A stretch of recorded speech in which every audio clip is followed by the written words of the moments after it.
एक बार की बात है, एक लड़का था जिसका नाम सम था। उसे पतंग उड़ाना बहुत पसंद था। वह घंटों अपनी पतंगों को डिजाइन करता और उड़ाता, हमेशा सबसे अच्छी पतंग बनाने की कोशिश में रहता। लेकिन उसके पतंग कभी भी उतनी ऊंची नहीं उड़ पाते थे जितना वह चाहता था।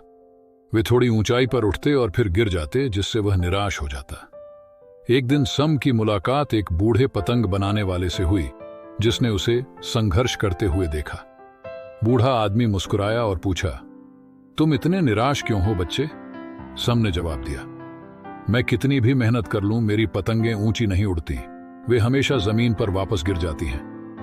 बूढ़े पतंग बनाने वाले ने सम के हाथ में पतंग को देखा और कहा, समस्या पतंग में नहीं है, समस्या डोर में है। तुम्हें डोर की टेंशन को संतुलित करना सीखना होगा। अगर डोर बहुत कसी हुई होगी तो पतंग ऊपर उठने में संघर्ष करेगी। अगर डोर बहुत ढीली होगी तो पतंग दिशा के बिना बहक जाएगी।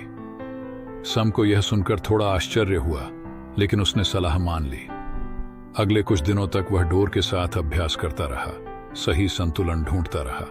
धीरे धीरे उसकी पतंगें पहले से भी ऊंची उड़ने लगीं। एक दिन जब उसने अपनी पतंग को बादलों को छूते हुए देखा तो सम ने एक महत्वपूर्ण बात समझी। पतंग उसकी जिंदगी के सपनों और लक्ष्यों की तरह थी, और डोर उसके सामने आने वाली चुनौतियों और बाधाओं का प्रतीक थी। अगर वह अपने सपनों और वास्तविकता के बीच सही संतुलन बनाना सीख ले तो वह कुछ भी हासिल कर सकता है।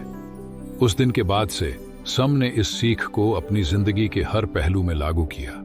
उसने समझा कि सफलता केवल बड़े सपने देखने से नहीं मिलती, बल्कि उसके साथ आने वाली चुनौतियों को संभालने से भी मिलती है। धैर्य और संतुलन के साथ उसने अपने सपनों को हकीकत में बदल दिया। कहानी से शिक्षा, जीवन में केवल बड़े सपने देखना ही काफी नहीं है। आपको चुनौतियों का सामना संतुलन और धैर्य के साथ करना भी आना चाहिए, तभी आप वास्तव में ऊंचाई तक पहुंच सकते हैं। Like, subscribe and share.